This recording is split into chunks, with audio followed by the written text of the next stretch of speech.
I thought it'd get this dark out here. Keep hearing things in the trees. Just gotta make it till morning. Come on, Light. Stay with me.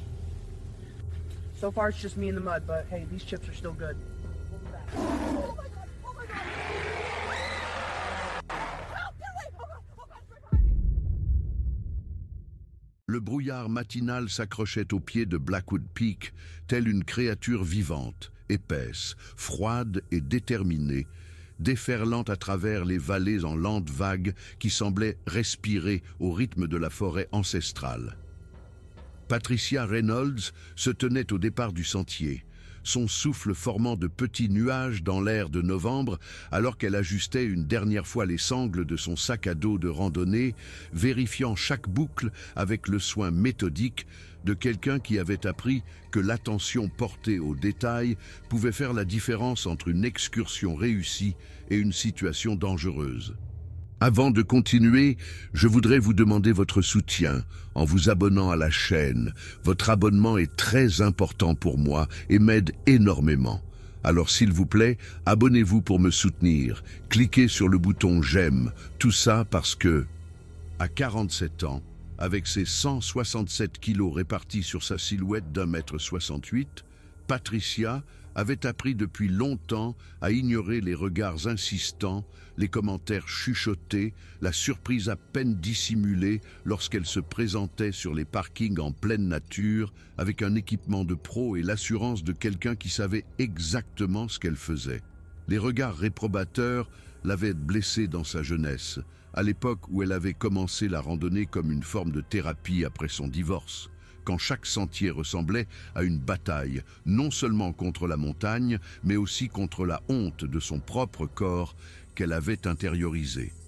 Mais c'était il y a 20 ans. 20 ans à faire ses preuves sur des sentiers allant des Rocheuses canadiennes au désert de l'Arizona. 20 ans à gravir des sommets qui laissaient des randonneurs minces et affûtés à bout de souffle. 20 ans à apprendre que son corps, malgré ce que la société lui disait, était capable de choses extraordinaires. Il ne connaissait pas son histoire. Il ne savait rien des 37 sommets qu'elle avait atteints, des innombrables kilomètres qu'elle avait parcourus sur les sentiers des Cascades aux Rocheuses, des 3 opérations de recherche et de sauvetage auxquelles elle avait participé parce qu'elle était la seule randonneuse dans le secteur lorsqu'une urgence était survenue. Ils ne voyaient que son corps et faisaient leurs propres suppositions, la cataloguant comme quelqu'un qui tiendrait peut-être 1 kilomètre avant d'abandonner. Quelqu'un d'assez stupide pour ne serait-ce que tenter une randonnée sérieuse. Patricia avait cessé de se soucier de ce que pensaient les inconnus aux alentours de son 40e anniversaire, l'année même où elle avait terminé le Wonderland Trail autour du mont Rainier. Une boucle de 150 km qui lui avait pris 11 jours et l'avait laissé avec des ampoules, des muscles endoloris et la certitude inébranlable que son corps était un véhicule de force et non une source de honte. Ce sentier en particulier, un chemin non officiel connu localement sous le nom de Widow's Walk, figurait sur sa liste depuis 3 ans. Elle en avait entendu parler pour la première fois par une garde forestière du Glacier National Park, une femme grisonnante d'une 60aine d'années qui avait travaillé dans l'arrière-pays du Montana pendant des décennies et qui parlait du sentier avec un mélange de révérence et de malaise. Il ne figure sur aucune carte officielle, avait dit la garde forestière, sa voix se muant en un murmure alors qu'elles étaient seules dans le poste, les rares randonneurs qu'ils connaissent. Eh bien, il partage son emplacement à contre-cœur, toujours avec des avertissements. Ce sentier a une réputation. Les gens rapportent s'y sentir observés, entendre des bruits impossibles, trouver des empreintes qui défient toute explication. 2 randonneurs ont disparu sur le Widow's Walk au cours de la dernière décennie, bien que les autorités aient attribué les 2 disparitions à des chutes ou à l'hypothermie. La garde forestière avait alors marqué une pause, étudiant Patricia avec une intensité qui la mettait mal à l'aise. Si vous y allez, n'y allez pas seul. Et si vous avez l'impression d'être observé, fiez-vous à cet instinct. Partez immédiatement. Patricia l'avait remercié pour ses conseils, les classant avec tous les autres avertissements bien intentionnés qu'elle avait reçus au fil des ans sur divers sentiers.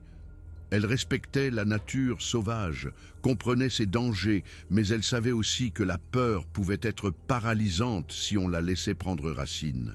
Elle avait fait des randonnées en solo en territoire des Grizzlies, avait navigué dans des conditions de blanc total dans la Sierra Nevada, avait survécu à une rencontre rapprochée avec un puma dans le Colorado qu'il avait traqué sur près de 3 kilomètres avant de finalement se désintéresser d'elle.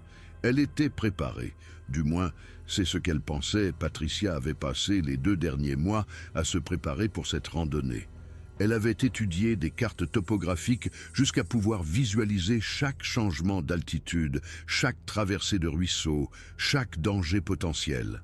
Elle avait amélioré son équipement, investissant dans un nouveau GPS avec une batterie longue durée et une balise de détresse par satellite, capable d'appeler les secours, même dans les zones sans couverture mobile. Elle s'était entraînée spécifiquement pour le dénivelé, passant ses week-ends à monter les escaliers du parking à étage près de son appartement à Spokane, son sac à dos lesté de poids pour simuler la charge qu'elle porterait. Elle avait partagé son itinéraire détaillé avec sa sœur Sarah à Seattle, ainsi qu'un tableur documentant ses heures d'arrivée prévues à divers points de passage, ses lieux de campement planifiés et son heure de retour estimée. Sarah était habituée à ces plans détaillés.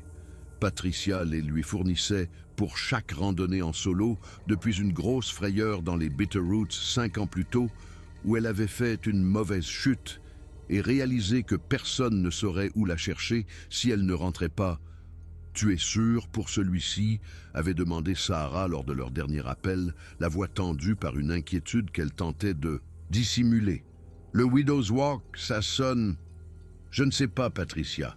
Rien que le nom me donne des frissons. »« Ce n'est qu'un nom, » l'avait rassuré Patricia, bien qu'en privé, elle se soit interrogée sur son origine. La légende locale racontait qu'il avait été nommé d'après une veuve qui s'était enfoncée dans ces bois dans les années 1890, à la recherche de son mari disparu. Alors qu'il chassait, elle non plus n'était jamais revenue.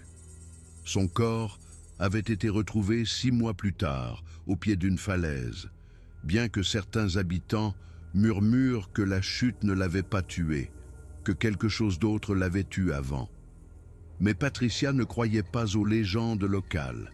Elle croyait en la préparation, aux statistiques, à la réalité concrète d'un bon équipement et d'un bon jugement. La nature était dangereuse, oui, mais c'était un danger qui pouvait être compris et atténué avec les bonnes précautions. 8 novembre 2024.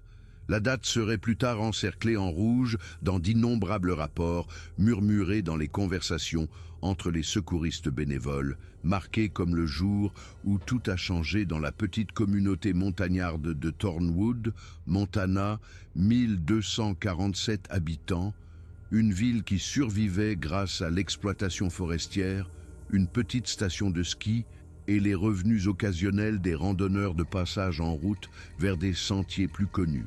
Patricia fit son premier pas sur le sentier à 7h42, selon l'horodatage de la photo qu'elle publia sur son blog de randonnée. L'image montrait le panneau à peine visible du départ du sentier, à moitié masqué par des fougères et de la mousse envahissante qui suggérait que le chemin était rarement emprunté. Patricia se tenait à côté, dans sa veste de randonnée rouge vif, son sourire confiant, ses yeux brillants d'anticipation. Ce serait la dernière photo qu'elle publierait. La forêt l'avala immédiatement, se refermant autour d'elle comme une entité vivante. D'antiques sapins de Douglas s'élevaient au-dessus d'elle, certains ayant facilement 300 ans, leurs troncs massifs se dressant comme les piliers d'une cathédrale.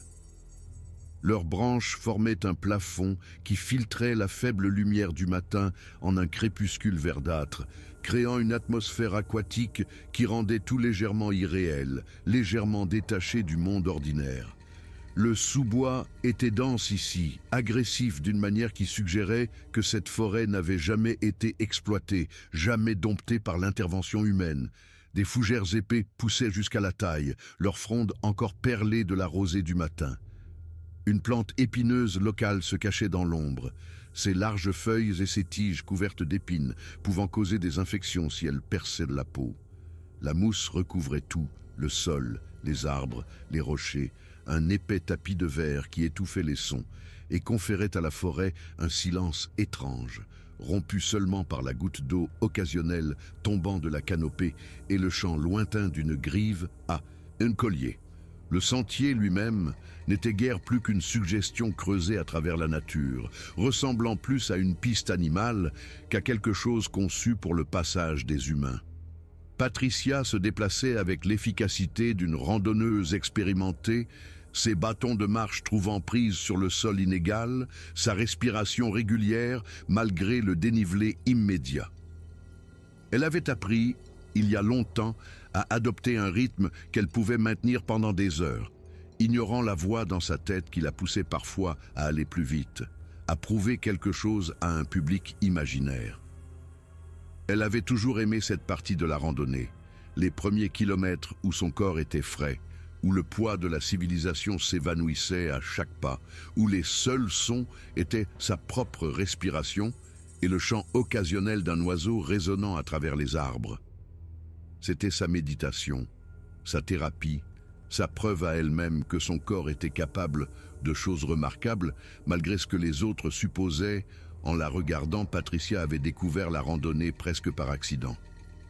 Après son divorce à 27 ans, dévastée par la cruauté désinvolte de son ex-mari à propos de son poids, sombrant dans une dépression qui faisait de chaque jour une bataille juste pour sortir du lit, elle avait conduit jusqu'à un parc local, avec la vague idée de marcher jusqu'à se sentir mieux ou jusqu'à ne plus pouvoir marcher selon ce qui arriverait en premier.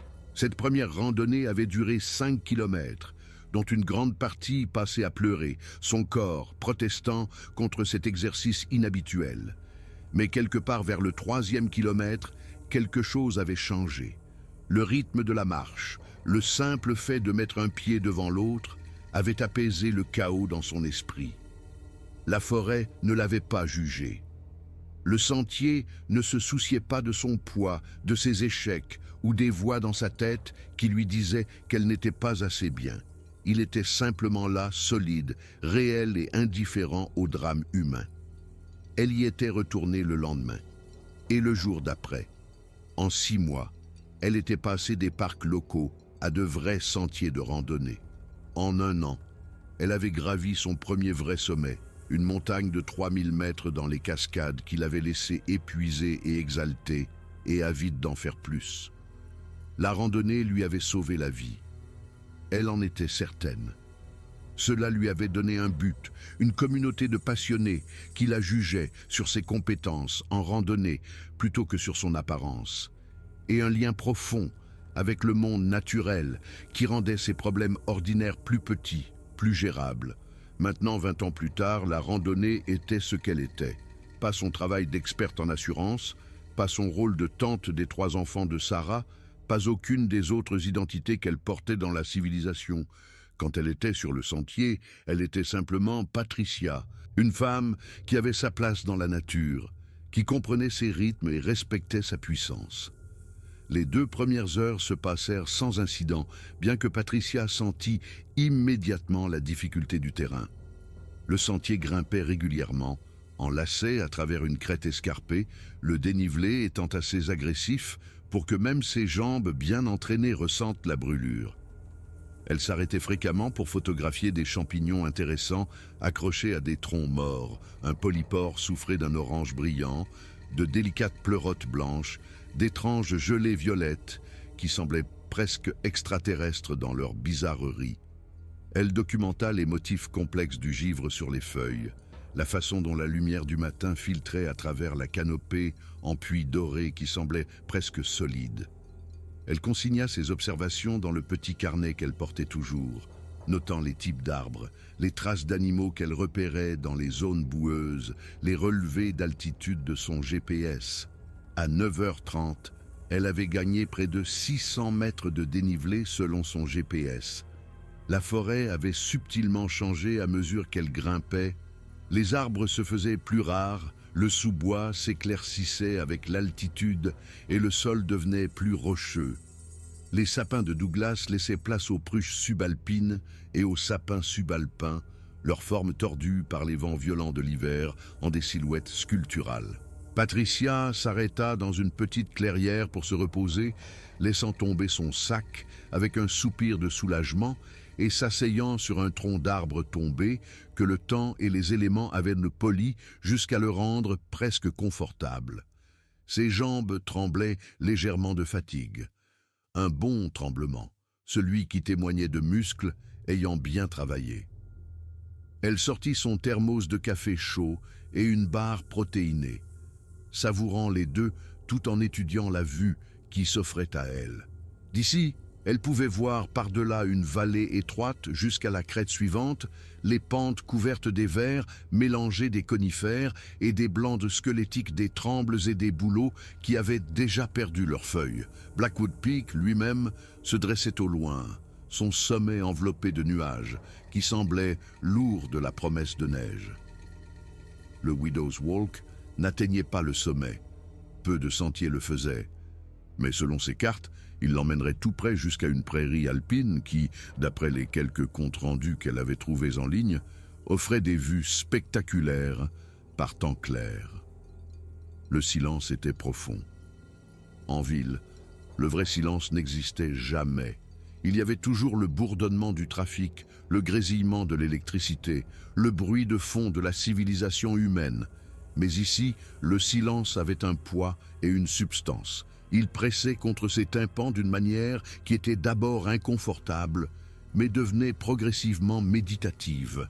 Alors qu'elle était assise là, savourant son café, Patricia le sentit pour la première fois, la sensation d'être observée.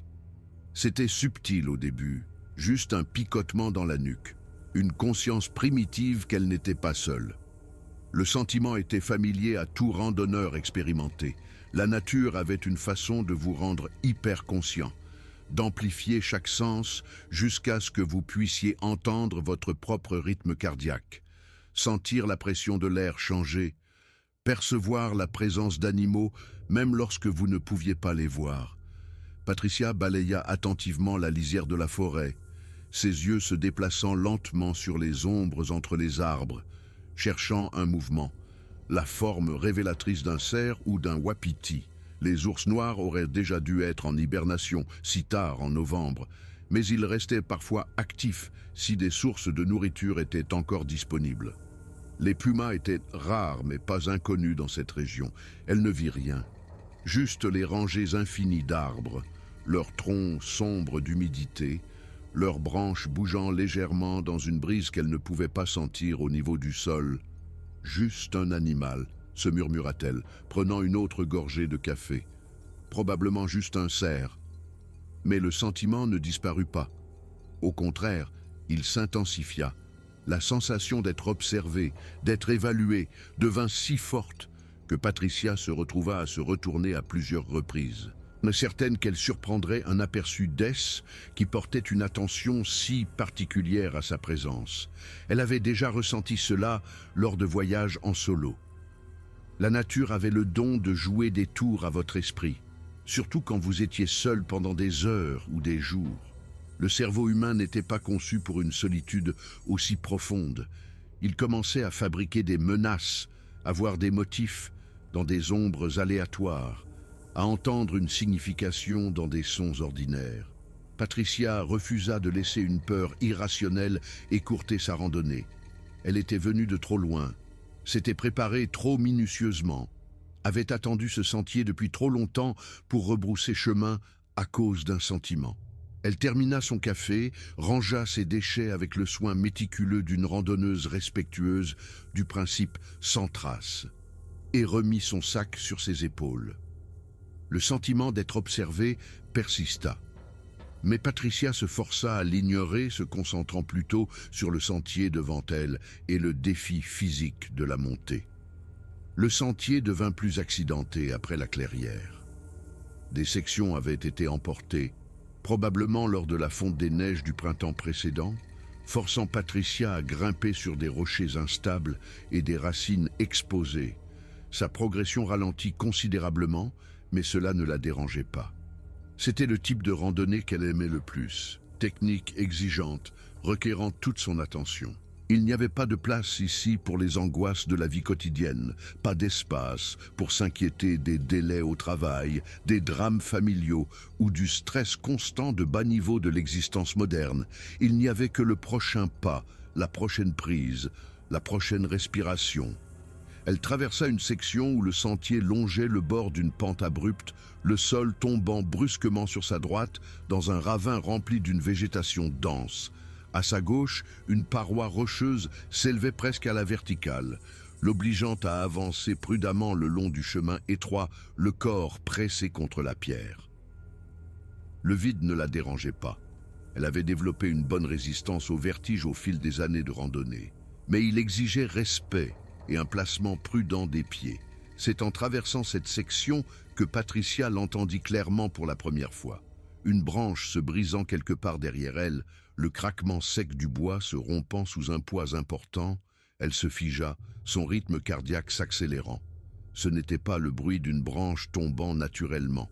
C'était le son de quelque chose marchant sur du bois mort, quelque chose d'assez lourd pour briser une branche substantielle. Patricia se retourna lentement, pressant son dos contre la paroi rocheuse, ses yeux scrutant le sentier derrière elle. Rien. Juste le chemin vide serpentant à travers la forêt, disparaissant dans un virage à une 50aine de mètres derrière elle. « Allô » appela-t-elle, sa voix semblant faible et incertaine dans l'immensité de la nature. « Il y a quelqu'un » Aucune réponse. Pas même un écho. La forêt semblait absorber ses mots, les avalant sans laisser de traces. Elle attendit une minute entière, retenant presque sa respiration, s'efforçant d'entendre le moindre bruit de mouvement. Le silence était absolu, oppressant. Même la brise qui avait doucement agité les branches supérieures semblait s'être calmée, comme si la nature elle-même retenait son souffle. Patricia se dit que ce n'était rien. Des branches tombaient tout le temps dans la forêt. Les arbres perdaient constamment du bois mort. Ce qu'elle avait entendu aurait pu être n'importe quoi. Une branche cédant sous le poids du givre accumulé, un rocher délogé par l'érosion naturelle, les bruits normaux d'une forêt vivante. Mais elle ne pouvait se défaire du sentiment que quelque chose l'avait observé traverser cette section exposée, avait synchronisé ses propres mouvements avec les siens, avait commis une erreur et révélé sa présence. Elle se retourna et continua à marcher, mais sa paix antérieure s'était complètement évaporée. Elle marchait plus vite maintenant, ses bâtons de randonnée cliquetant contre les pierres avec une urgence accrue, sa respiration devenant légèrement saccadée par un mélange d'effort et d'anxiété croissante. Derrière elle, faibles mais indubitables, les bruits reprirent, des pas lourds, délibérés, rythmiques, s'accordant exactement à son allure. Le cœur de Patricia martelait ses côtes. Elle s'arrêta brusquement, se retournant vivement, et les bruits derrière elle cessèrent également. La synchronisation était trop parfaite pour être une coïncidence. Quoi que ce fût qui la suivait, c'était assez intelligent pour reconnaître quand elle s'arrêtait, assez conscient pour geler ses propres mouvements. En réponse, « C'est ridicule », marmonna-t-elle, essayant d'insuffler de la confiance dans sa voix, même si elle était seule. C'est juste un animal, juste un cerf ou un wapiti curieux de voir un humain sur le sentier. Mais même en le disant, elle savait que ce n'était pas vrai. Elle avait déjà rencontré des animaux curieux. Ils ne se déplaçaient pas comme ça, ils ne calquaient pas leurs pas sur le vôtre, ne synchronisaient pas leurs mouvements avec les vôtres avec une conscience aussi précise. Patricia sortit son téléphone, vérifiant s'il y avait du réseau, même si elle savait qu'il n'y en aurait pas si profondément dans la nature aucune barre. Mais son GPS suivait toujours sa position, et la fonction de balise d'urgence était active. Si elle appuyait sur le bouton SOS, il enverrait un signal satellite au secours avec ses coordonnées. Elle fixa le bouton un long moment, son pouce planant au-dessus. Que leur dirait-elle?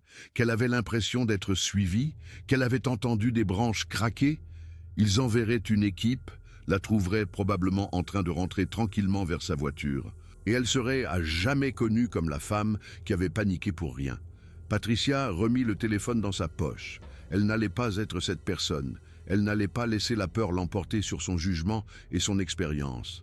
Elle continua à marcher, mais maintenant elle suivait activement les sons derrière elle, essayant d'identifier quel animal pouvait les produire. Les pas étaient trop lourds pour un cerf. Le rythme ne correspondait pas à celui d'un ours. Il se déplaçait généralement avec une démarche lourdaude, caractéristique qui ne correspondait pas. Les wapitis étaient une possibilité, bien qu'ils se déplacent généralement en groupe, et elle n'entendait les traces que d'un seul animal. Le sentier commença à descendre légèrement, suivant le contour de la montagne, en contournant un épaulement de la crête. La forêt devint plus dense ici, les arbres se pressant près du chemin, leurs branches s'étendant comme des doigts noueux. La lumière avait pris une qualité étrange, filtrée à travers plusieurs couches de canopée jusqu'à ressembler plus à un crépuscule qu'à un matin. Il approchait de midi, selon sa montre. Elle était sur le sentier depuis plus de 4 heures, ayant parcouru environ 10 kilomètres selon son GPS, une bonne progression compte tenu de la difficulté du terrain.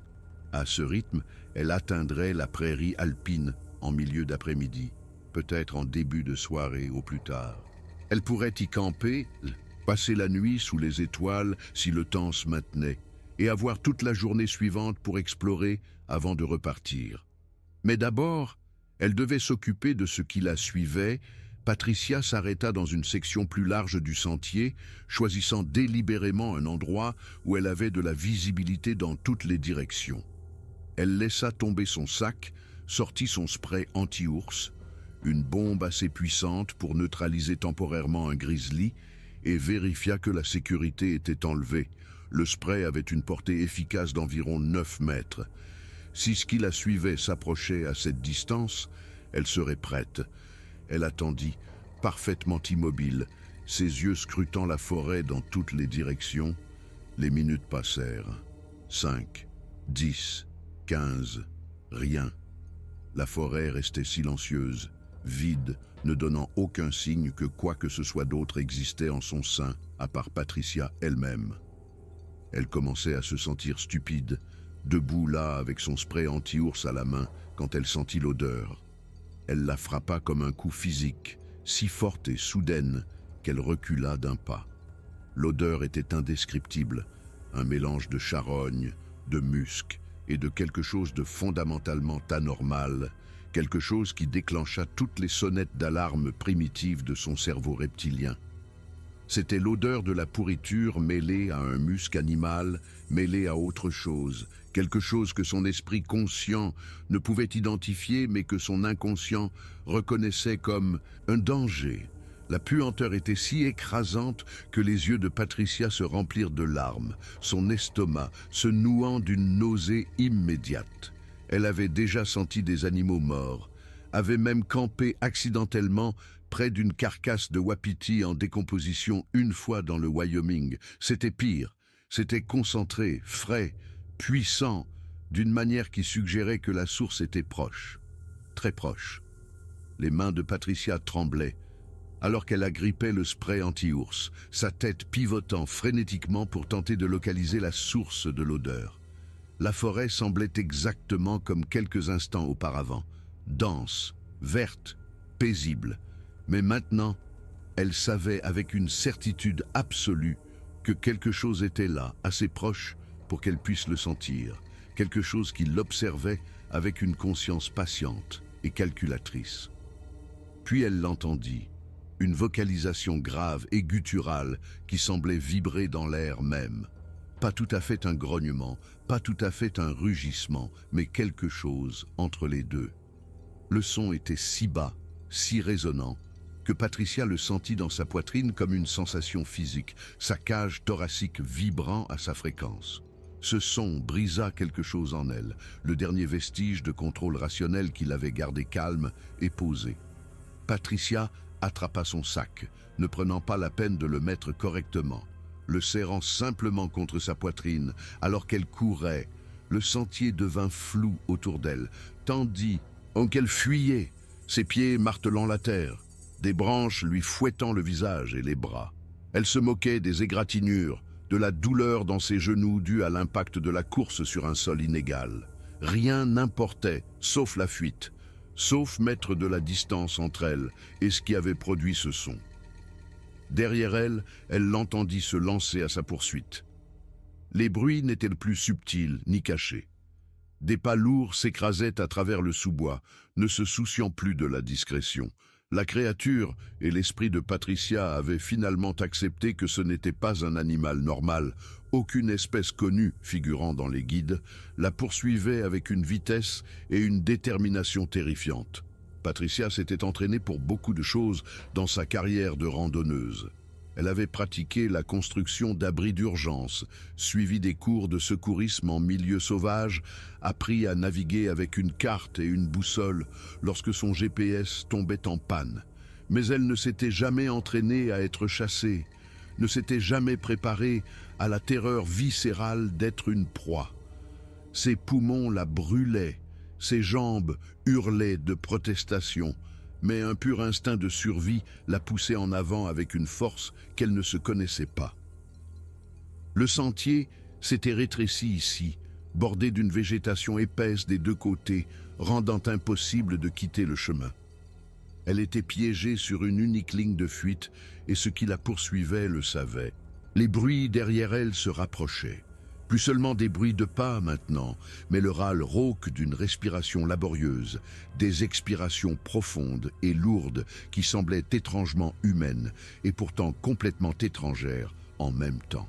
La créature respirait fort sous l'effort de la poursuite, ce qui signifiait qu'elle peinait à la suivre, ce qui signifiait que peut-être, juste peut-être, elle pourrait la distancer si elle parvenait à continuer. Mais le corps de Patricia, malgré toute sa force et sa condition physique, avait des limites. Elle pesait 167 kilos. Elle avait grimpé pendant des heures avant cette fuite désespérée. Ses muscles étaient déjà fatigués, ses réserves d'énergie épuisées. La créature derrière elle, quelle qu'elle soit, ne semblait pas ralentir du tout. Le sentier s'ouvrait devant, s'élargissant légèrement à l'approche d'une clairière.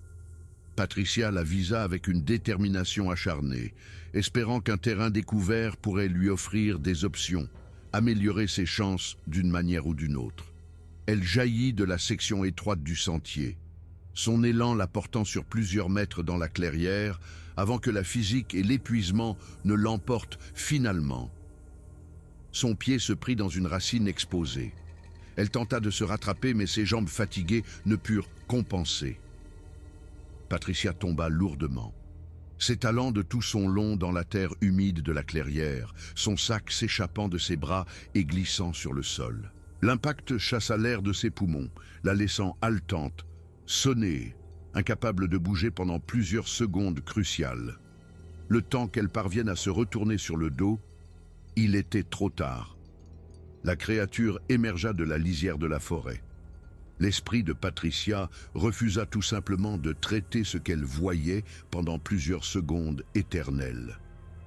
Son cerveau passa en revue les explications, les rejetant une par une comme impossibles, cherchant désespérément un cadre rationnel pour contenir ce qui se tenait devant elle. Pas un ours. Les ours ne se tiennent pas debout comme ça, ne se déplacent pas avec une grâce bipède aussi fluide. Pas une personne. Aucun humain ne mesurait 2,75 m, n'avait des épaules aussi larges, ne possédait des bras qui pendaient presque jusqu'à ses genoux. La chose, la créature, le monstre, quel que soit le nom qu'on voulait lui donner, se tenait au bord de la clairière, sa silhouette massive se découpant sur le fond plus sombre de la forêt.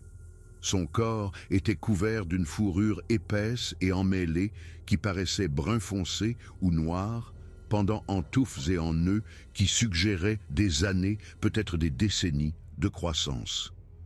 La fourrure était plus longue sur sa tête et ses épaules, plus courte sur sa poitrine et ses jambes, lui donnant une apparence presque léonine. Mais c'était le visage qui entrait les cauchemars de Patricia pendant le peu de temps qu'il lui restait. Le visage de la créature était une fusion cauchemardesque d'humain et de singe, possédant des traits des deux, mais n'appartenant à aucun.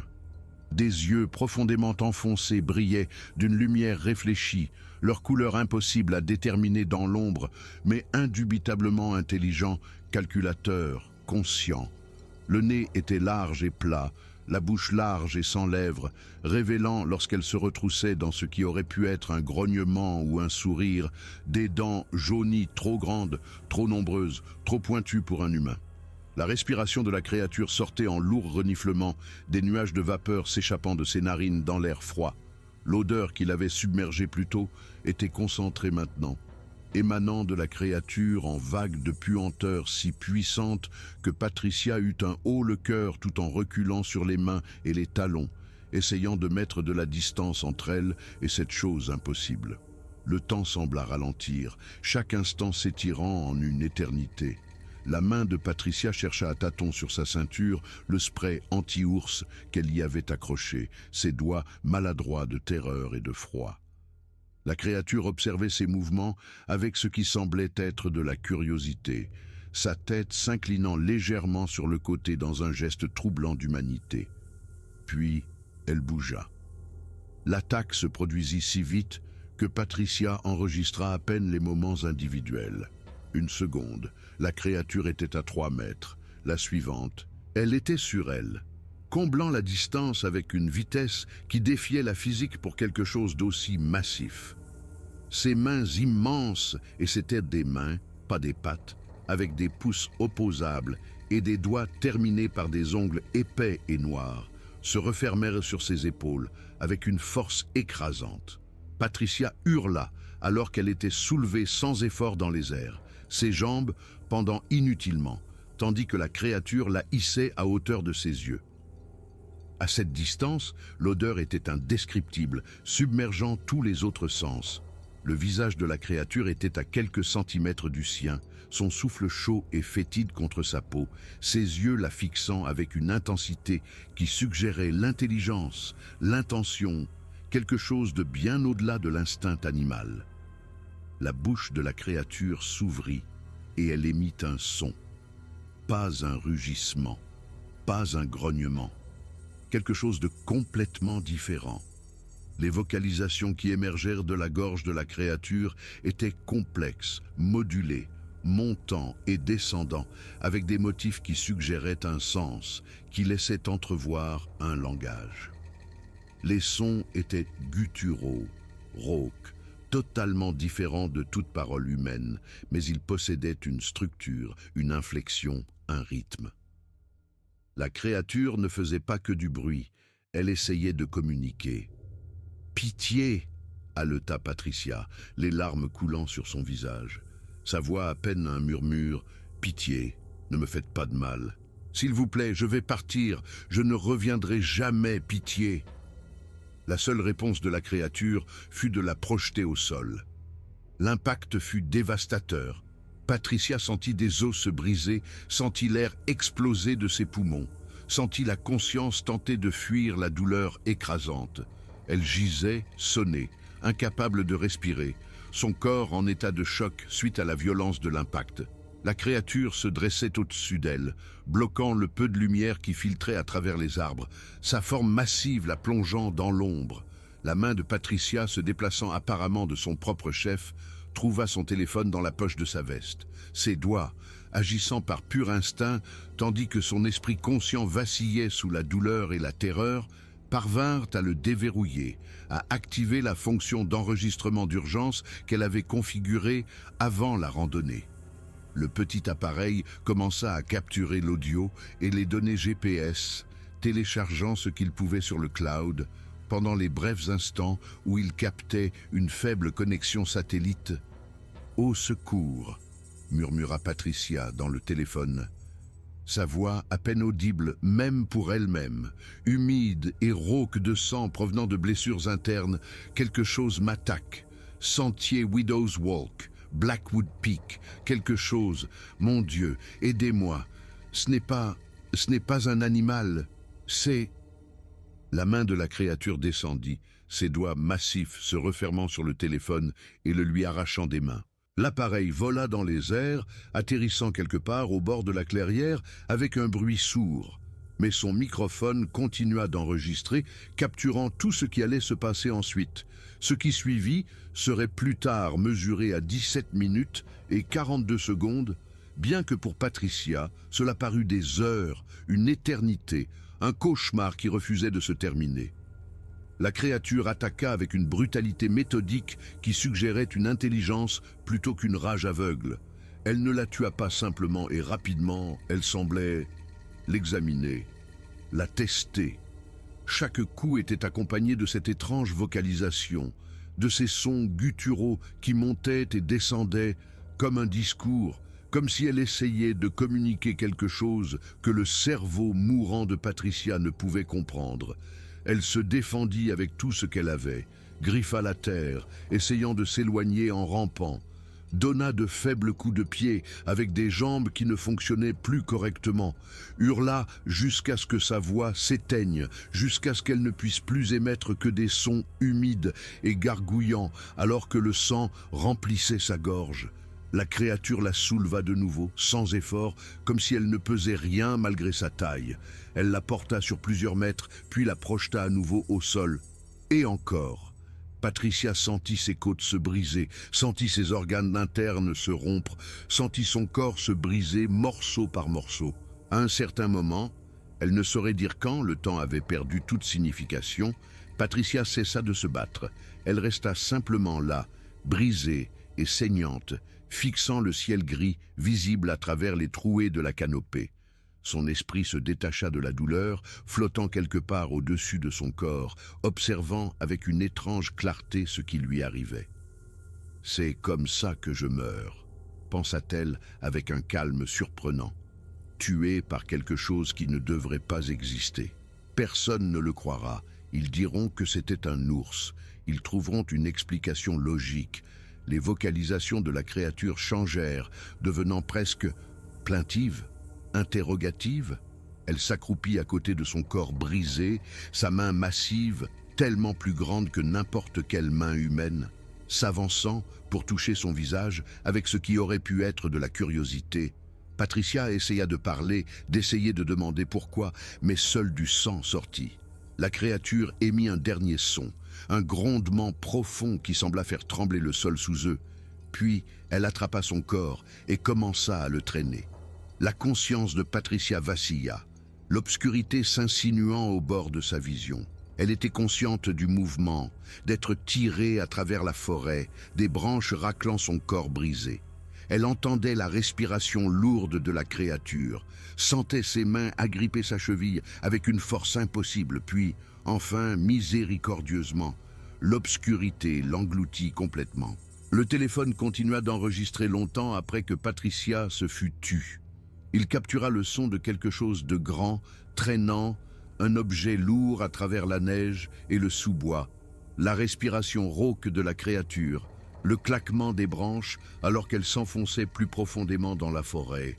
Il captura les appels lointains des corbeaux qui commençaient à se rassembler, leurs cris rauques résonnant à travers les arbres. Il captura le vent se levant à l'approche du soir, et les premières gouttes de pluie commençant à tomber. Il captura tout, sauf une explication, qui est un sens.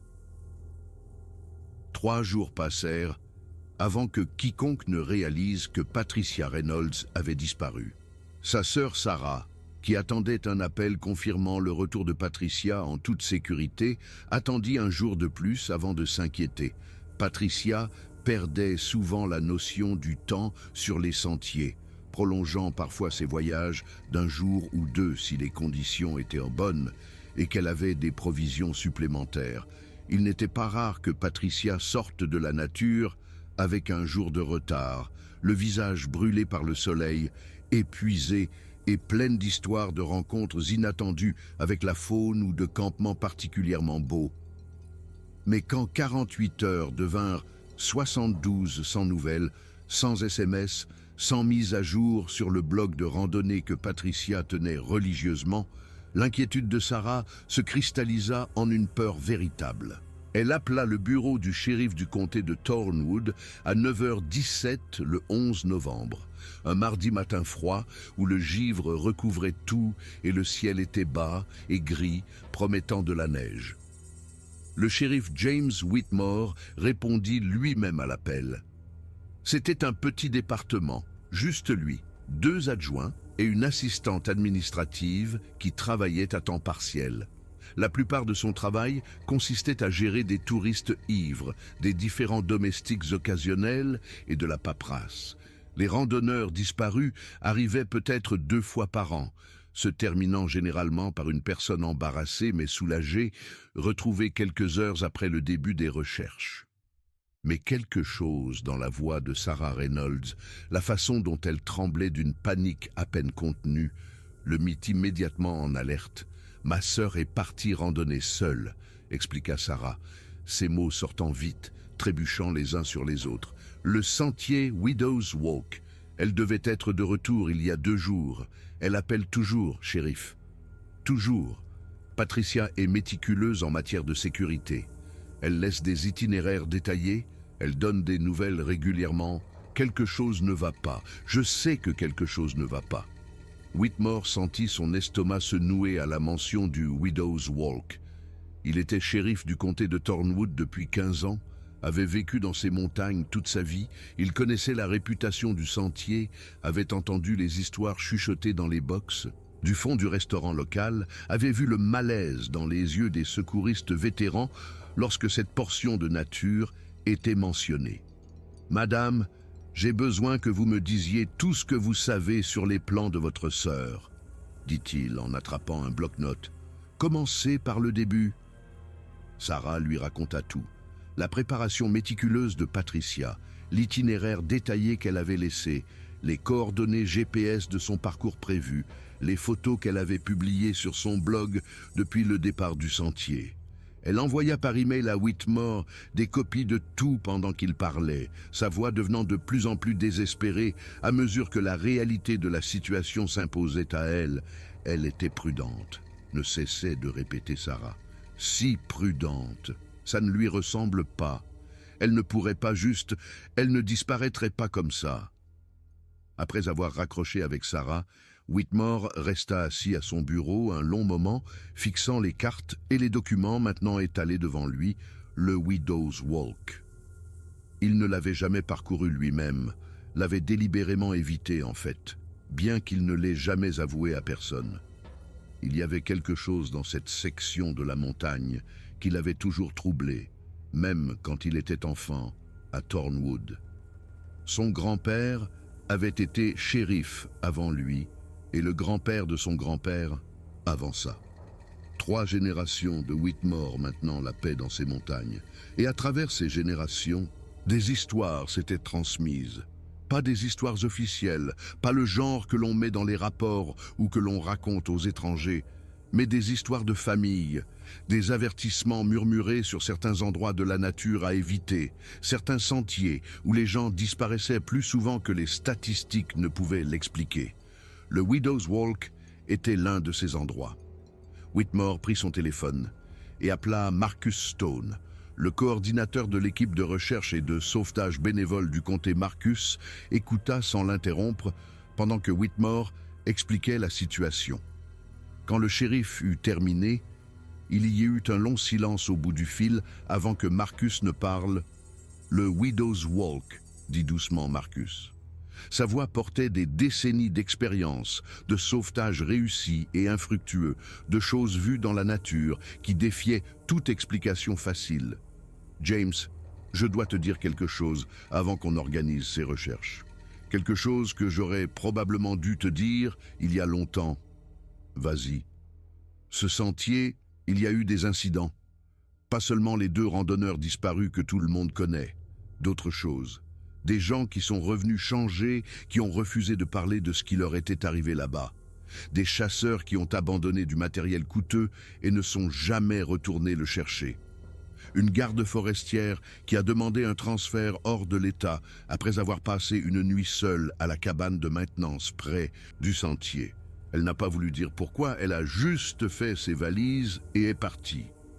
Pourquoi n'ai-je pas entendu parler de ça? Demanda Whitmore. Parce que personne ne veut passer pour un fou, répondit Marcus. Parce que qu'est-ce qu'on est censé dire? Qu'il y a quelque chose qui cloche avec cette section de la montagne, que les gens s'y sentent observés, entendent des choses qui ne correspondent à aucun animal connu.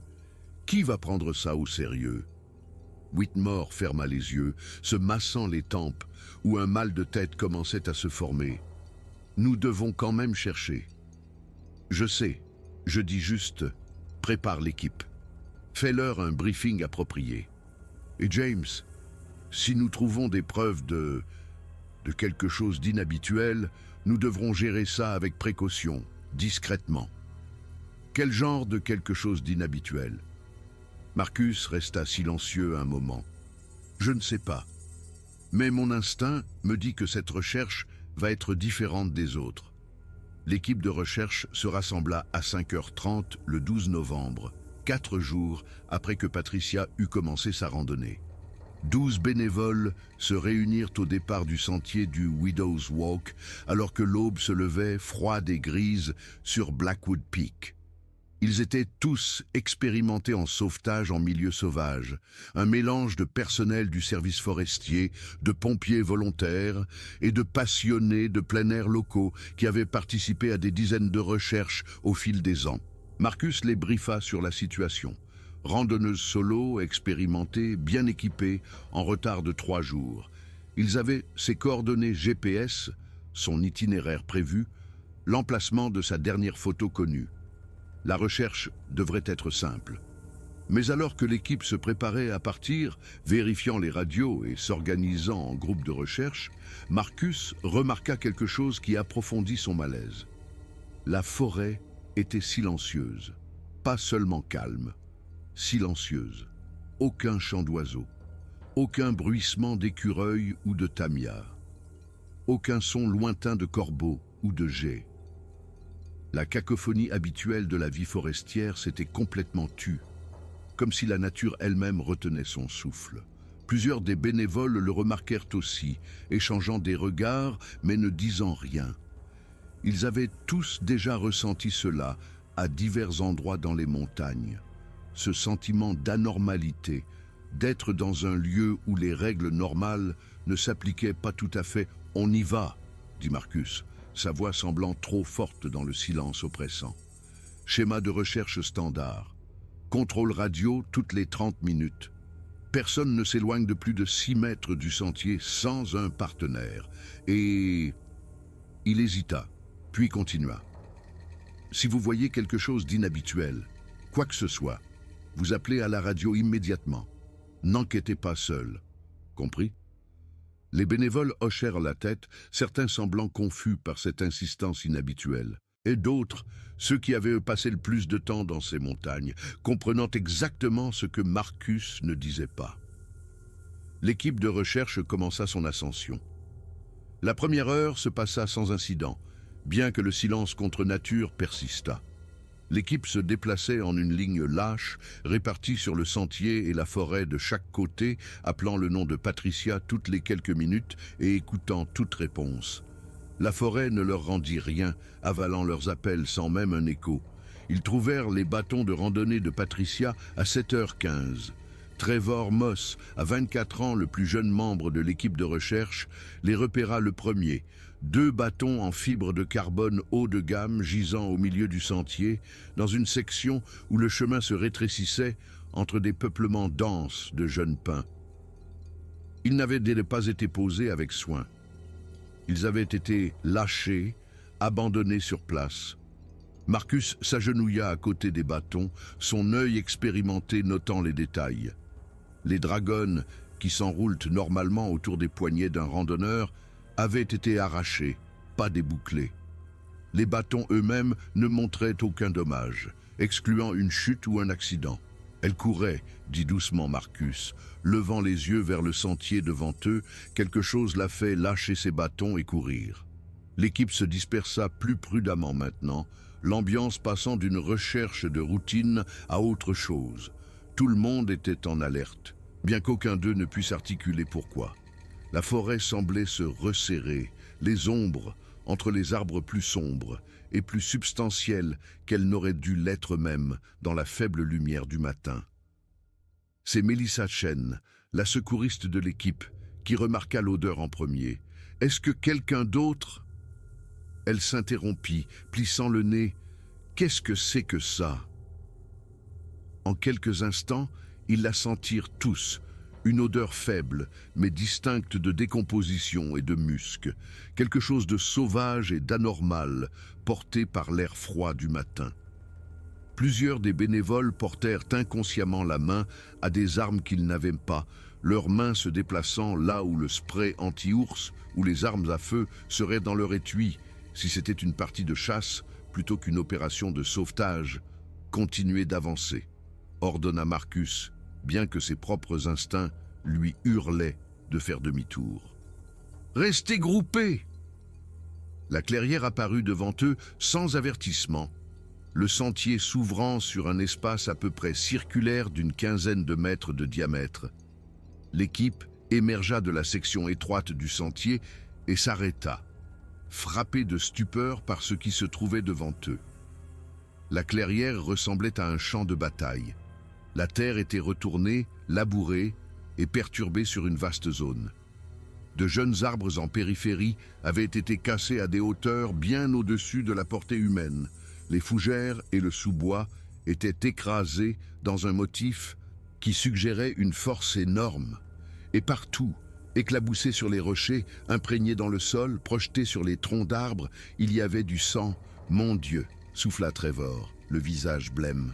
« Il y a tellement de sang !» Melissa s'avança automatiquement, sa formation médicale prenant le dessus sur son horreur. Elle s'agenouilla à côté d'une des plus grandes taches de sang, la touchant avec un doigt ganté. Le sang était séché, vieux de plusieurs jours, mais la quantité suggérait un traumatisme massif, une perte de sang catastrophique, puis elle vit les empreintes. « Marcus !» appela-t-elle, la voix tendue, « tu dois voir ça !» Les empreintes étaient partout, une fois qu'on savait ce qu'on cherchait, des impressions massives dans la terre meuble entourant les taches de sang. Elles étaient clairement bipèdes, montrant 5 orteils distincts, mais elles étaient énormes.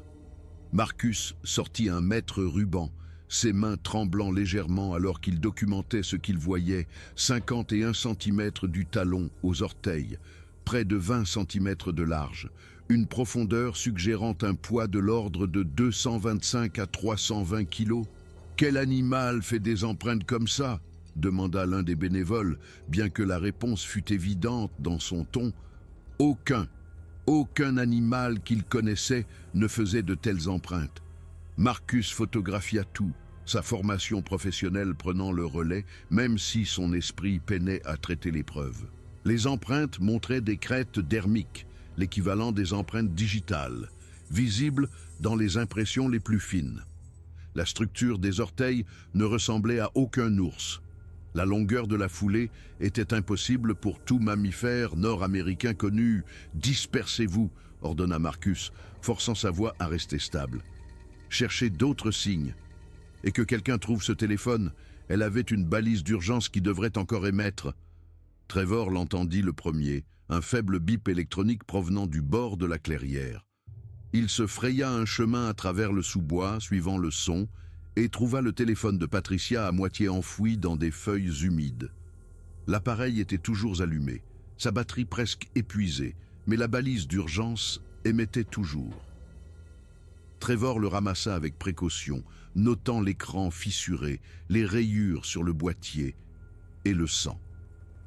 Pas beaucoup. Juste quelques taches, brunes et séchées, mais indubitablement du sang. « J'ai son téléphone !» cria Trevor. « Il enregistre encore !»« Attendez !» Il fixe l'écran, l'horodatage montrant depuis combien de temps l'enregistrement tournait. « Oh mon Dieu!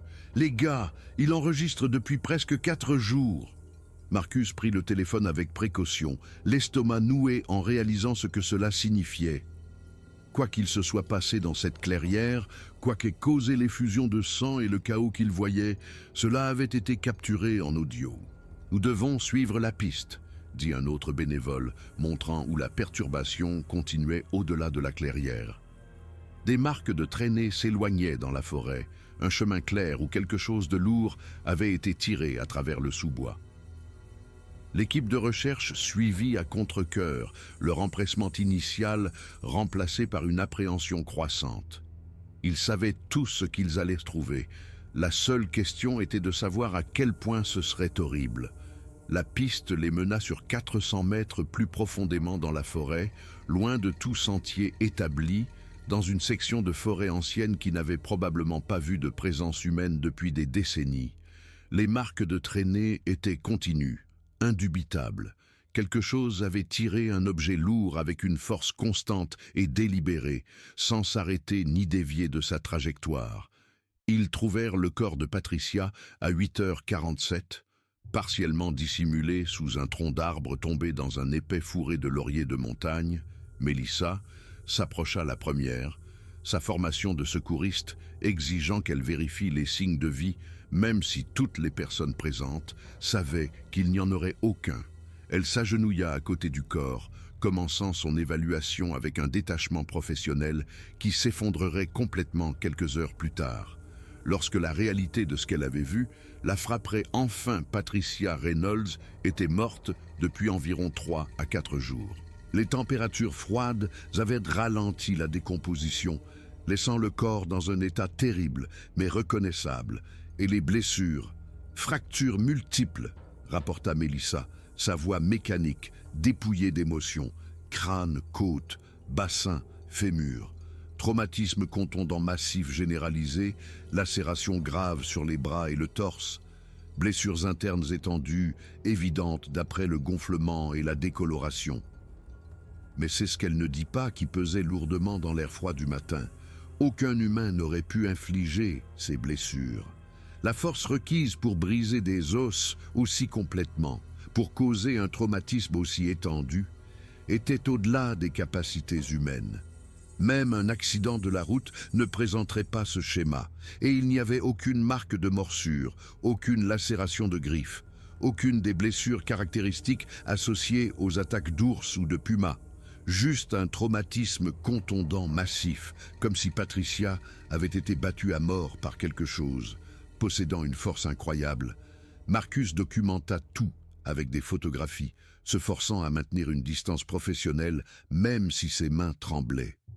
Les autres bénévoles se dispersèrent, cherchant des preuves supplémentaires, tous se déplaçant avec une délibération prudente, aucun ne voulant être là, mais tous assez professionnels pour accomplir la tâche. Ils trouvèrent d'autres empreintes autour de l'endroit où reposait le corps, les mêmes empreintes massives, bien visibles dans des parcelles de terre meuble. Quelque chose s'était tenu ici récemment, avait tourné plusieurs fois autour du corps, s'était accroupi à côté. La profondeur et le motif des empreintes racontaient cette histoire clairement. Le shérif Whitmore arriva 2 heures plus tard, gravissant le sentier avec le docteur Elizabeth Harper, le médecin légiste du comté. Tous deux avaient été briefés par Marcus par radio, mais aucune préparation ne rendait la vue de la scène plus facile. Le docteur Harper était une femme d'une 50aine d'années qui avait travaillé comme médecin légiste à Los Angeles avant de prendre une semi-retraite dans le Montana. Elle avait vu sa part de morts violentes, homicides, accidents, suicides. Elle avait vu ce que les véhicules pouvaient faire aux corps humains, ce que les machines industrielles pouvaient faire, à quoi ressemblait le pire de la violence humaine. Mais alors qu'elle s'agenouillait à côté du corps de Patricia Reynolds, menant son examen préliminaire, son sang-froid professionnel se fissura. « Ce n'était pas un ours », dit-elle après plusieurs minutes, la voix tendue. « J'ai examiné des victimes d'attaques d'ours. Plusieurs cas. C'est différent. La force requise pour causer des fractures de cette gravité. » Elle désigna la cage thoracique brisée de Patricia, visible à travers ses vêtements déchirés, et il n'y a aucune marque de morsure, aucune lacération de griffes correspondant à une espèce de prédateur de cette région. Whitmore étudia les empreintes massives que Marcus avait soigneusement documentées et préservées. Il avait espéré une explication rationnelle, un moyen de donner un sens à tout cela dans les limites de ce qui était connu et accepté, mais les preuves devant lui défiaient toute interprétation raisonnable. « Et le téléphone ?» demanda-t-il à Marcus. « Il a encore un peu de batterie. La fonction d'enregistrement d'urgence a été activée. Écoutons-le. » Ils se rassemblèrent autour de l'appareil, l'équipe de recherche, le shérif, le médecin légiste, là, dans la forêt froide, avec le corps de Patricia Reynolds gisant à proximité. Marcus lança la lecture du fichier audio et ils écoutèrent tous les dernières minutes de la vie de Patricia Reynolds. L'audio commençait de manière assez innocente. La respiration laborieuse de Patricia pendant sa randonnée, le bruit de ses bottes sur le sentier, le grattement occasionnel des bâtons de randonnée, le vent dans les arbres, des bruits de randonnée normaux, puis le changement, sa respiration changeant, devenant saccadée, plus rapide, effrayée, des pas lourds derrière elle, s'accordant à son rythme. La voix de Patricia. « Allô, il y a quelqu'un ?» Les sons qui suivirent firent reculer physiquement tous ceux qui écoutaient. La poursuite. Quelque chose de grand s'écrasant à travers le sous-bois. La respiration de Patricia devenant des halètements paniqués. Sa voix à nouveau. Restez en arrière, puis l'attaque. Les cris de Patricia, bruts et désespérés.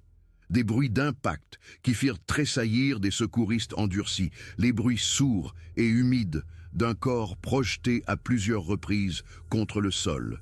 Et à travers tout cela, ces vocalisations. Des sons graves et gutturaux qui montaient et descendaient avec des motifs trop complexes pour une communication animale, trop étrangers pour être un discours humain. L'audio avait tout capturé. 17 minutes et 42 secondes de violence. De Patricia se débattant, sa voix devenant plus faible, plus humide de la créature, et tous ceux qui écoutaient comprirent que c'était bien cela, une créature émettant ces sons impossibles, parlant presque, communiquant presque quelque chose qu'aucun humain ne pouvait comprendre. Quand l'audio se termina enfin avec les bruits de traînée du corps de Patricia tiré à travers la forêt, le groupe assemblé se tint dans un silence stupéfait. Plusieurs des bénévoles pleuraient ouvertement. D'autres fixaient le sol, le visage pâle, traitant les implications de ce qu'ils venaient d'entendre. « C'était quoi, ce bordel ?» demanda finalement Trevor, la voix brisée. « Ce n'était pas... ça ne peut pas être. » Le docteur Harper avait sorti son téléphone pendant la lecture de l'audio, son expression concentrée et intense malgré l'horreur de ce qu'elle entendait. « Ces vocalisations », dit-elle lentement. Elles montrent des motifs, une structure, une inflexion qui suggère un sens. Ce n'est pas un bruit animal aléatoire, c'est presque comme un langage. « C'est impossible », dit Whitmore, mais sa conviction sonnait creux, même à ses propres oreilles. Il fixait les empreintes, les preuves d'une force énorme, le corps brisé de Patricia. Tout dans cette scène était impossible. Marcus leva son téléphone, montrant les photographies qu'il avait prises. « Shérif, je fais du sauvetage dans ces montagnes depuis 35 ans. J'ai vu des empreintes d'ours, de pumas, de wapitis, d'orignal, de tous les animaux qui vivent dans cette chaîne. J'ai étudié le pistage. Ces empreintes... » Il secoua la tête, sa voix se brisant légèrement. Elles ne sont dans aucun manuel de la faune, elles ne sont dans aucune base de données. Quoi que ce soit qui a fait ces empreintes, ce n'est pas censé exister. Whitmore regarda les preuves qui l'entouraient. Les empreintes massives, maintenant clairement moulées dans du plâtre pour être conservées. L'enregistrement audio avec ses vocalisations impossibles. Le schéma des blessures sur le corps de Patricia qui ne pouvait être expliqué par aucun prédateur connu. La violence et la force pure requises pour causer autant de dégâts. Il pensa aux rapports qu'il avait entendus au fil des ans, des histoires de chasseurs et de randonneurs sur des choses vues dans les bois profonds, des sons entendus la nuit qui ne correspondaient à aucun animal connu. Il les avait toujours rejetés comme étant de l'imagination, une mauvaise identification, la nature jouant des tours à l'esprit des gens. Il pensa aux histoires de son grand-père, aux avertissements transmis de génération en génération de Whitmore sur certains endroits de ces montagnes où des choses étranges se produisaient, où des gens disparaissaient sans explication. Il pensa à sa responsabilité envers la famille de Patricia, envers le public, envers la vérité. Et il pensa à ce qui arriverait s'il disait cette vérité.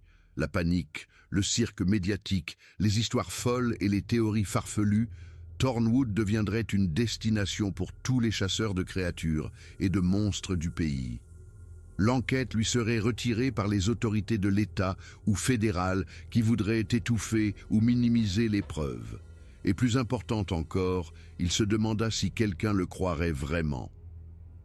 James Whitmore prit une décision à ce moment-là qui le hanterait pour le reste de sa vie, une décision qu'il regretterait chaque jour jusqu'à sa mort 15 ans plus tard. C'était une attaque d'ours, dit-il, sa voix ferme, autoritaire. Un mâle inhabituellement grand, probablement surpris en train de se nourrir ou de défendre un territoire. Les blessures sont compatibles avec ça. « Shérif » commença Marcus, l'incrédulité et la colère se disputant sur son visage. « C'est ma conclusion officielle », l'interrompit Whitmore, son ton n'admettant aucune discussion. « Docteur Harper, je suppose que votre rapport d'autopsie reflètera comme cause du décès un traumatisme massif, compatible avec une attaque de grands prédateurs. » Le docteur Harper étudia le shérif un long moment. Elle comprenait ce qu'il demandait vraiment. Pouvait-elle vivre avec l'alternative? Pouvait-elle écrire dans un rapport officiel que Patricia Reynolds avait été tuée par une créature inconnue qui n'était pas censée exister? Pouvait-elle être celle qui déclencherait le chaos qui s'ensuivrait? Elle baissa les yeux sur le corps de Patricia, sur la femme qui n'obtiendrait jamais justice pour ce qui lui était arrivé. Elle pensa à la famille qui obtiendrait une explication techniquement vraie, mais fondamentalement fausse. Elle pensa à sa carrière, à sa réputation, à sa capacité à continuer à travailler si elle prétendait qu'une créature légendaire avait tué cette femme, cause du décès, traumatisme massif compatible avec une attaque de grands prédateurs, dit finalement le docteur Harper, sa voix plate, sans émotion, espèce indéterminée en raison du manque de preuves physiques définitives. Certains des secouristes bénévoles commencèrent à protester, mais Marcus leva une main, les faisant taire. Il comprenait la position dans laquelle se trouvait Whitmore, même s'il n'était pas d'accord. C'était plus grand qu'aucun d'eux ne pouvait le gérer. Cela nécessitait des ressources et une autorité qu'il ne possédait pas. « Et les preuves » demanda doucement Marcus. « Les empreintes? L'audio » ? « L'audio est une pièce à conviction dans une enquête en cours » répondit Whitmore. « Accès restreint, disponible uniquement pour les forces de l'ordre avec une habilitation appropriée. Les empreintes. » Il regarda les impressions soigneusement documentées, les moulages en plâtre que Marcus avait faits. Celles-ci seront cataloguées et stockées en toute sécurité, en attente d'une analyse plus approfondie. Ce qu'il voulait dire, c'était enfermer là où personne ne les regarderait, où elles pourraient être oubliées, où elles ne soulèveraient pas de questions embarrassantes. Les preuves furent collectées méthodiquement au cours des heures suivantes. Le corps de Patricia fut soigneusement placé dans un sac mortuaire et transporté en bas de la montagne par l'équipe de recherche. La scène fut photographiée sous tous les angles. Des échantillons furent prélevés, sol, végétation, les touffes de fourrure sombre trouvées accrochées à des branches cassées près de l'endroit où le corps avait été découvert. Les moulages en plâtre des empreintes furent soigneusement emballés et chargés dans des conteneurs de preuves. L'audio du téléphone de Patricia fut copié sur plusieurs appareils et crypté. Chaque élément de preuve physique fut documenté avec des formulaires de chaîne de possession et mis sous scellé. Et puis, discrètement, systématiquement, l'histoire officielle fut construite. Patricia Reynolds, randonneuse expérimentée, avait rencontré un grand prédateur en randonnant seule sur le sentier du Widow's Walk. Très probablement, un ours noir mâle, Peut-être un grizzly errant, bien qu'il soit rare dans cette partie du Montana. L'attaque avait été rapide et violente. La mort avait été relativement rapide. Il dirait cela à la famille, au moins par pitié, même si l'audio prouvait que cela avait été tout sauf rapide. Le décès fut classé comme accidentel. Tragique, mais le genre de tragédie qui se produit lorsque les humains s'aventurent dans des lieux sauvages et rencontrent des animaux sauvages, la faute de personne. Juste de la malchance, au mauvais endroit, au mauvais moment. L'affaire fut classée. Sarah Reynolds accepta l'explication officielle parce que l'alternative était impossible à envisager. Sa sœur prudente, expérimentée, compétente, avait été tuée par un ours. Un accident monstre, le genre de choses qui arrivent parfois dans les montagnes. Le service commémoratif eut lieu à Seattle 2 semaines plus tard. Plus de 200 personnes y assistèrent. Des amis des groupes de randonnée de Patricia, des collègues de son travail d'assurance, des voisins, la famille. Sarah prononça un éloge funèbre qui se concentra sur l'amour de Patricia pour la nature, son esprit d'aventure, sa détermination à vivre sa vie selon ses propres termes. Ils dispersèrent les cendres de Patricia sur le mont Rainier, sur un sommet qu'elle avait aimé et gravi plusieurs fois. Il semblait approprié qu'elle passe l'éternité dans les montagnes, qui lui avaient donné tant de joie, mais Sarah ne pouvait se défaire du sentiment que quelque chose clochait dans l'histoire officielle. De petits détails la tourmentaient. La façon dont le shérif Whitmore avait été évasif lorsqu'elle avait insisté pour avoir plus d'informations. Le fait qu'ils aient mis sous scellé l'audio du téléphone de Patricia, prétendant qu'il était trop dérangeant pour que la famille l'entende, mais n'offrant jamais de détails sur son contenu. Le nombre inhabituel d'accords de confidentialité qui avaient été signés par l'équipe de recherche et de sauvetage. 6 mois après la mort de Patricia, Sarah engagea un détective privé. Le détective parvint à retrouver Trevor Moss, le jeune secouriste bénévole qui avait quitté Thornwood peu après l'incident et déménagé en Oregon. Trevor fut réticent à parler au début, mais finalement l'histoire sortit par fragments. Les empreintes massives, l'enregistrement audio avec ses vocalisations impossibles, le schéma des blessures qui ne correspondait à aucune attaque d'animal connu. Le sentiment que l'histoire officielle était un mensonge, que quelque chose avait été dissimulé. « Je ne sais pas ce qui a tué votre sœur », dit Trevor à Sarah, la voix creuse. « Mais je sais que ce n'était pas un ours. Et je sais que toutes les autorités ont décidé qu'il était plus facile de mentir que d'admettre qu'il n'avait pas d'explication. » Sarah prit ce qu'elle avait appris et tenta d'intéresser des journalistes, des experts de la faune, quiconque voudrait bien l'écouter. Elle fut rejetée comme une sœur en deuil, incapable d'accepter sa perte, cherchant un sens à la tragédie là où il n'y avait que le hasard. Mais elle n'arrêta pas. Elle créa un site web dédié à la mémoire de Patricia, où elle publia certains des détails que Trevor avait partagés. Elle entra en contact avec d'autres familles qui avaient perdu des êtres chers dans des circonstances similaires. Des disparitions ou des attaques inexpliquées dans des zones sauvages reculées, des explications officielles qui ne collaient pas tout à fait, des preuves qui semblaient avoir été supprimées ou minimisées. Elle découvrit un schéma. Dans tout le nord-ouest du Pacifique, il y avait eu des dizaines de cas similaires au cours des dernières décennies. Des randonneurs, des chasseurs, des campeurs qui avaient rencontré quelque chose dans les bois profonds. La plupart avaient survécu et raconté des histoires qui furent rejetées comme étant de l'imagination ou une mauvaise identification. Certains, comme Patricia, n'avaient pas survécu et leurs morts furent attribuées à des ours, des pumas, des chutes ou l'hypothermie. Mais quand on regardait tous les cas ensemble, quand on cartographiait les lieux et comparait les descriptions, une image émergeait de quelque chose de persistant et de réel. Quelque chose qui vivait dans les zones sauvages les plus reculées, évitant le contact humain, mais rencontrant occasionnellement des personnes solitaires qui s'aventuraient trop loin sur son territoire. Les peuples autochtones de la région le savaient depuis des milliers d'années. Ils avaient des noms pour cela, des traditions le décrivant, des avertissements sur certaines zones où ils vivaient, Les Salish l'appelaient Sasquatch. Les Lumi parlaient de Tsemekwes. Des dizaines de tribus distinctes, séparées par des centaines de kilomètres, avaient toutes des descriptions remarquablement cohérentes d'êtres grands et poilus qui marchaient debout et possédaient une grande force et intelligence. La société moderne avait décidé que c'était des mythes, du folklore, des histoires pour effrayer les enfants. Mais si ce n'était pas le cas, et si ces traditions décrivaient quelque chose de réel, quelque chose qui avait appris à éviter d'être détecté dans un paysage de plus en plus peuplé. Dans les mois et les années qui suivirent la mort de Patricia, d'autres incidents se produisirent dans la région du sentier du Widow's Walk.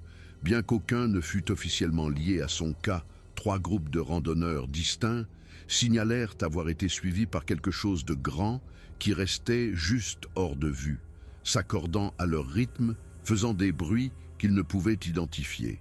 Les 3 groupes écourtèrent leur voyage et quittèrent la région, bien qu'ils ne puissent pas articuler exactement pourquoi, juste un sentiment d'anormalité, d'être en danger, d'être observés par quelque chose qui comprenait qu'ils étaient là 2 chasseurs expérimentés, et tous 2 résidents de longue date de Thornwood, affirmèrent indépendamment avoir vu une créature bipède massive traverser une ligne de crête au crépuscule. Ils rapportèrent qu'elle se déplaçait avec des foulées fluides et déterminées, couvrant le terrain à une vitesse qui semblait impossible pour quelque chose d'aussi grand. Les 2 hommes étaient sobres, des témoins crédibles. Tous 2 furent ridiculisés lorsqu'ils racontèrent leurs histoires. Aucun ne chassa plus jamais dans cette région. Un garde forestier nommé David Chen, menant une étude de routine des populations de wapitis, trouva les restes d'un wapiti mâle dans une vallée reculée près du Widow's Walk. L'animal avait été littéralement déchiqueté, ses os montrant des fractures qui suggéraient une force énorme. Chen prit des photographies et des échantillons, les envoyant à un ami biologiste de la faune. À l'université, le rapport du biologiste revint non concluant. Le schéma des dommages n'était pas compatible avec un prédateur connu et la force requise suggérait quelque chose d'une taille et d'une force extraordinaire. Chen déposa un rapport auprès du service du parc, notant « Événement de prédation inhabituelle, possible grand prédateur non documenté dans la région ». Le rapport fut accusé de réception et classé. On lui dit de ne pas en discuter publiquement, car cela pourrait causer une panique inutile au sein de la communauté des randonneurs. Le sentier du Widow's Walk fut discrètement fermé 6 mois après la mort de Patricia. La raison officielle donnée était l'érosion du sol et des problèmes de sécurité, ce qui était assez vrai, car des sections du sentier avaient été emportées lors du ruissellement printanier. Mais le service du parc ne fit aucun effort pour réparer ou dévier le sentier. Il le ferma simplement et le laissa fermé, le marquant sur les cartes comme « non entretenu, déplacement déconseillé ». Les habitants comprirent la vraie raison. Le sentier avait fait trop de victimes, avait trop d'incidents qui lui étaient associés. Mieux valait le fermer, laisser la forêt le reprendre, espérer que ceux qui vivaient dans ces bois se contenteraient d'être laissés tranquilles. Le shérif Whitmore ne retourna jamais au Widow's Walk. Il transféra les dossiers de l'affaire dans une armoire verrouillée de la salle des preuves où ils restèrent intacts pendant des années. Il ordonna à l'équipe de recherche et de sauvetage de ne jamais parler publiquement de ce qu'ils avaient trouvé, présentant cela comme un respect pour la famille de Patricia plutôt que comme une dissimulation. Mais la décision le rongeait. Chaque année, le 8 novembre, anniversaire de la mort de Patricia, Whitmore se rendait en voiture au départ du sentier fermé. Il ne montait jamais le sentier. Il n'était pas si courageux ou si stupide. Mais il se tenait là, regardant Blackwood Peak enveloppé dans le brouillard matinal, et il se demandait s'il avait fait le bon choix.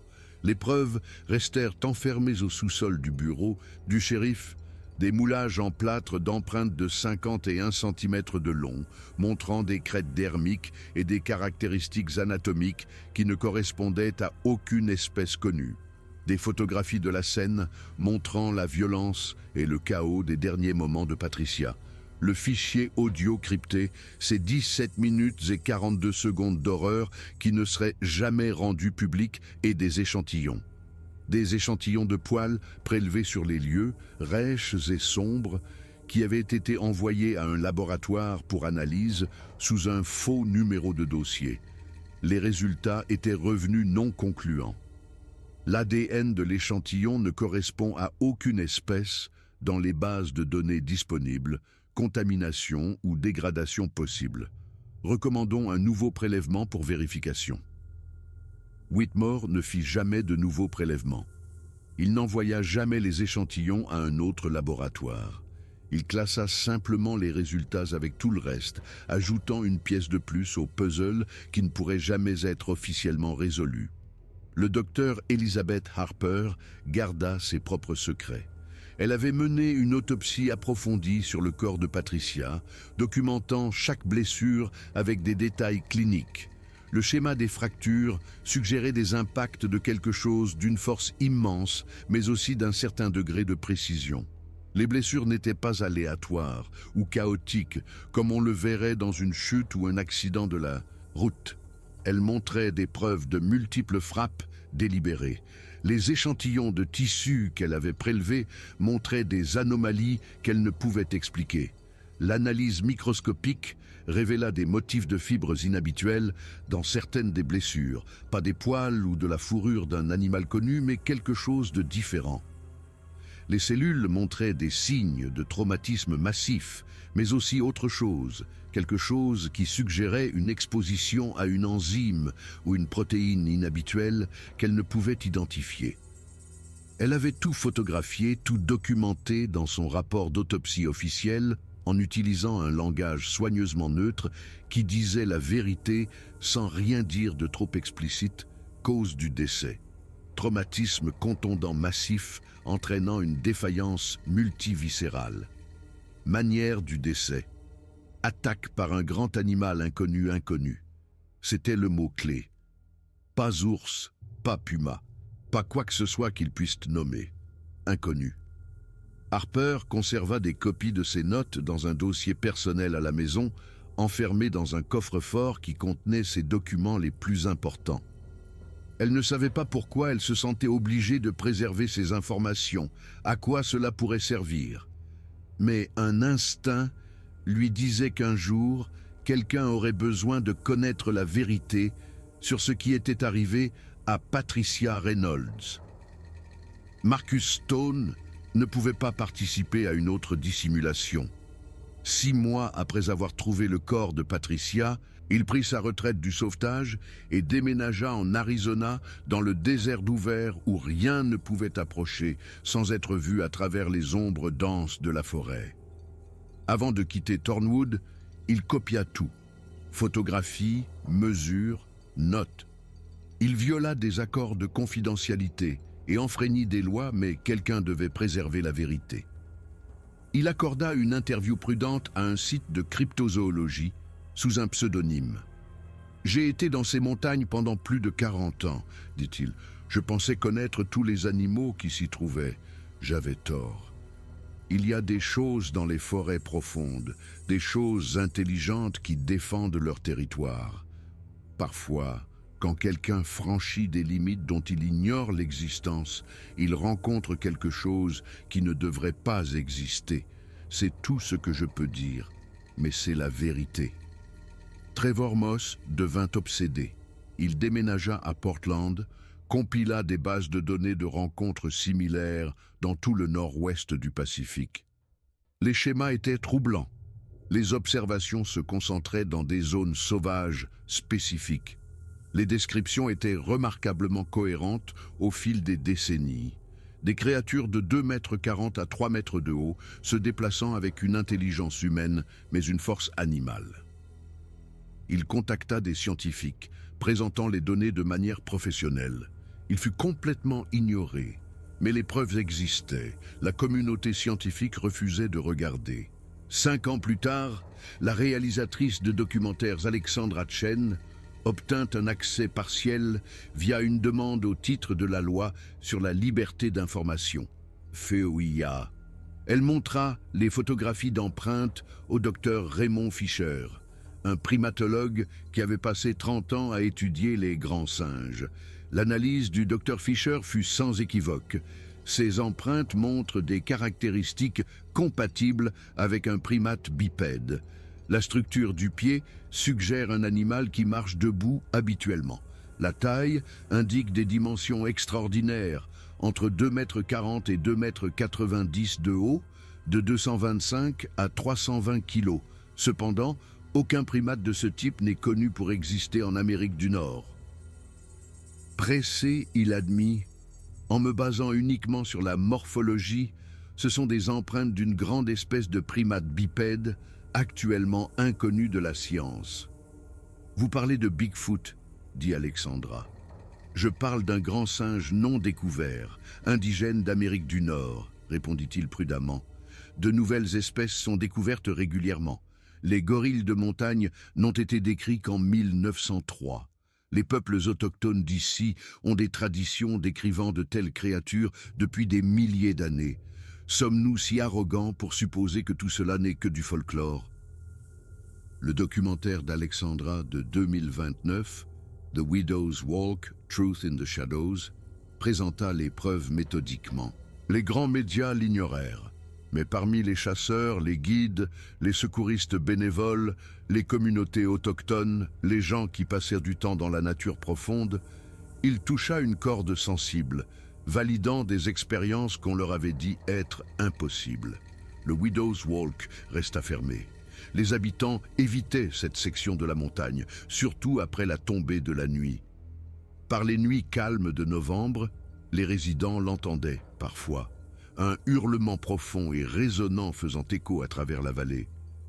Pas un loup ou un cougar, mais autre chose contenant de l'intelligence et une solitude plaintive. Le certificat de décès de Patricia Reynolds indiquait « Traumatisme massif subi lors d'une attaque d'animal sauvage, espèce indéterminée. Accidentelle. Tragique mais explicable. » Mais ceux qui connaissaient la vérité comprenaient différemment. Patricia avait pénétré dans un royaume où la compréhension moderne n'avait aucune autorité, où des créatures d'un autre temps persistaient. Ces 17 dernières minutes et 42 secondes d'audio restaient enfermées, accessibles uniquement à ceux qui possédaient les plus hautes habilitations. Parfois, tard dans la nuit, un adjoint l'écoutait, son visage devenant plus pâle, comprenant enfin pourquoi l'affaire était scellée, pourquoi certaines vérités étaient trop grandes pour être reconnues. Quelque part dans les forêts entourant Blackwood Peak, quelque chose de massif avait encore élu domicile. Quelque chose qui laissait des empreintes de 51 cm, possédait une force terrible, communiquait avec des vocalisations complexes. Il observait les sentiers depuis les ombres, se déplaçait sur un territoire revendiqué avant l'arrivée des humains, assez intelligents pour éviter les caméras et effacer ses traces. La créature était Bigfoot. Son existence était documentée dans des dossiers scellés, des audios cryptés, des moulages en plâtre dans des casiers à preuves. Mais elle restait officiellement inconnue, reléguée aux mythes et aux histoires de feu de camp. Patricia Reynolds n'avait cherché rien de plus qu'une randonnée difficile. Elle s'était préparée méticuleusement, avait pris toutes les précautions, avait tout fait correctement. Et elle était morte quand même, tuée par quelque chose qui n'était pas censé exister, d'une manière si violente qu'il avait fallu la cacher et l'expliquer comme quelque chose d'ordinaire. Le Widow's Walk gardait ses secrets, la forêt se souvenait, la créature se souvenait. Et ceux qui connaissaient la vérité la portaient pour toujours, un fardeau de connaissances qu'ils ne pourraient jamais partager. Un rappel que le monde était plus vaste, plus étrange et bien plus dangereux que n'importe quelle carte ne l'admettrait jamais. La créature était Bigfoot. Patricia Reynolds était morte. Et le mystère perdurait, enveloppé dans un silence officiel et des chuchotements officieux, une vérité trop dérangeante pour être reconnue, mais trop persistante pour être niée.